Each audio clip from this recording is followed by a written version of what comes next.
guys, be sure to like and subscribe. I want to do a great video today. I was watching the History Channel the other night. I found this information really fascinating. I just want to share it with you guys. It was a story about Yamashita's Gold on the History Channel. It's actually on YouTube, okay? And it was talking about how the U.S. government, after World War II, had found tons and tons of gold, and that was hidden away by Yamashita when they were trapped up north and stuff like that. And they searched all these different places, and they found out from different people.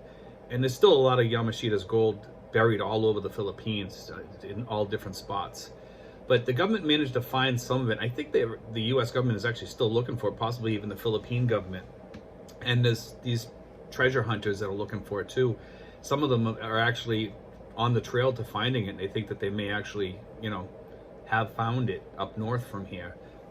They say they're about 900 feet away from it. It's underneath a waterfall. How they dug in that far, they must have used like some of the American soldiers that they captured or whatever and had them dig the tunnel or what have you. But anyway, what happened is that some of that gold afterwards got in the hands of the United States government because they found it.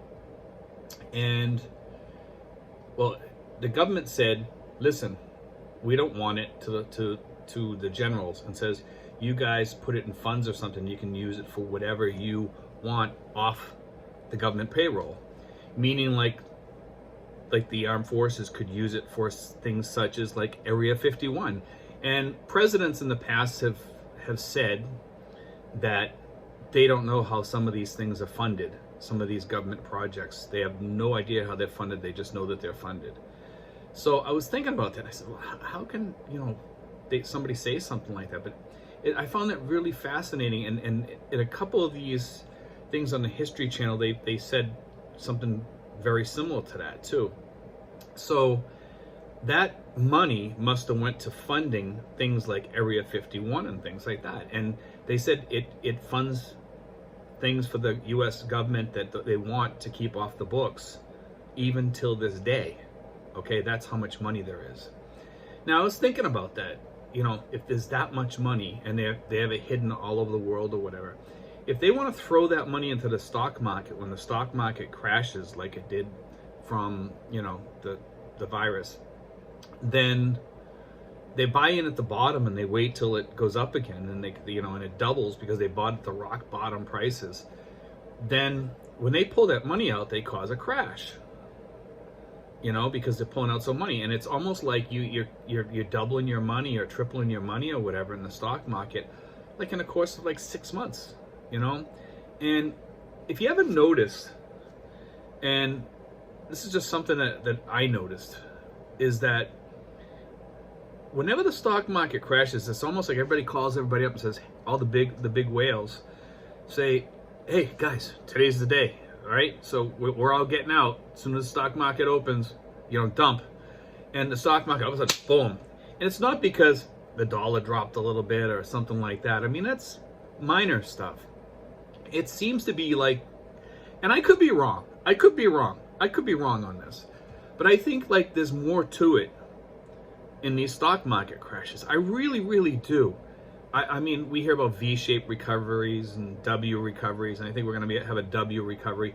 And some of it might have a little bit to do with that, because the stimulus didn't come out.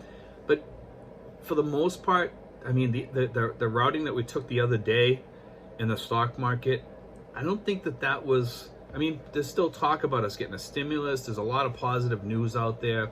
I mean, it's not because Tesla didn't go on the S&P 500. And I'm still invested in Tesla, and I always will be, but I think there's a little bit of stock market manipulation, just like there is gold manipulation and silver manipulation in a very big way. But anyway, I also think that because of the amount of Yamashita's gold, that by keeping that off the books in the United States, that's huge to manipulate the market, because there was so much of Yamashita's gold that was found. And there's still so much more to find, okay? And, I mean, that's my little conspiracy theory, guys, I just want to throw that out there, just a interesting tidbit, something to think about, and maybe something you might want to even even research on your own, because you can do a lot of the research about it on YouTube. There's a lot of shows. I think it's called Treasure Hunters or something like that. You can just type in Yamashita's Gold on YouTube and you'll get all kinds of results for that. And they will talk about that money, what happened to it, on a couple of the History Channel ones. Okay, about how the money went into different bank accounts and stuff like that.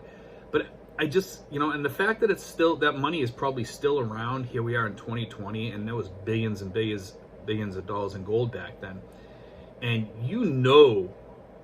that when these people got that money in their hands, I'm sure some of it went to the generals and stuff like that, because they led very opulent lives after they, retired from the military. I mean, where do you think it went, I mean, these people weren't poor by any means. I mean, like Patton and MacArthur lived very, very high, and it just doesn't make any sense that these people didn't take some of that money too. I think that they were allowed to, but the rest of it probably all went to the military for like I said, for top secret things, Area 51, anything that they wanted to keep off the books that they didn't want the president knowing about, or they didn't want Congress knowing about, or the Senate, or whatever. They could build whatever they want because the taxpayers weren't paying for it. It was off the books.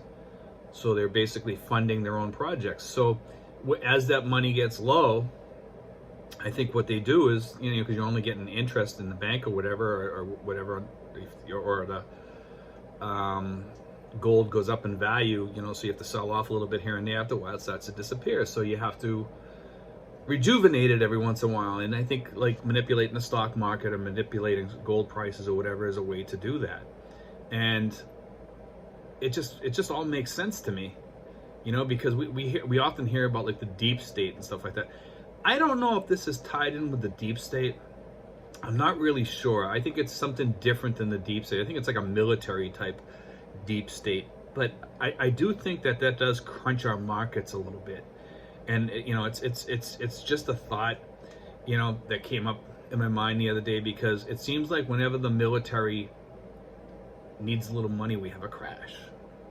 And it's almost like you can siphon off money from the stock market and use it for the military. And they use that, money to invest, like I said, and they do what they need to do to get what they need.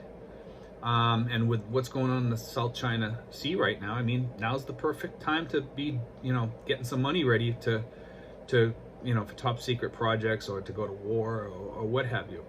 Now the question is it true or is it false? There was a real fund, like a slush fund.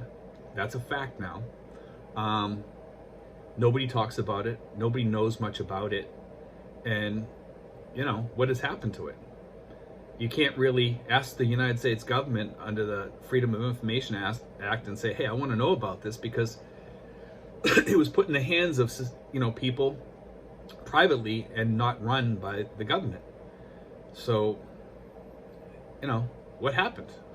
Anyway, guys, it's just my little conspiracy theory. I think I could be onto something here, but maybe I'm not. Guys, type your thoughts down below. Thanks for watching, and God bless.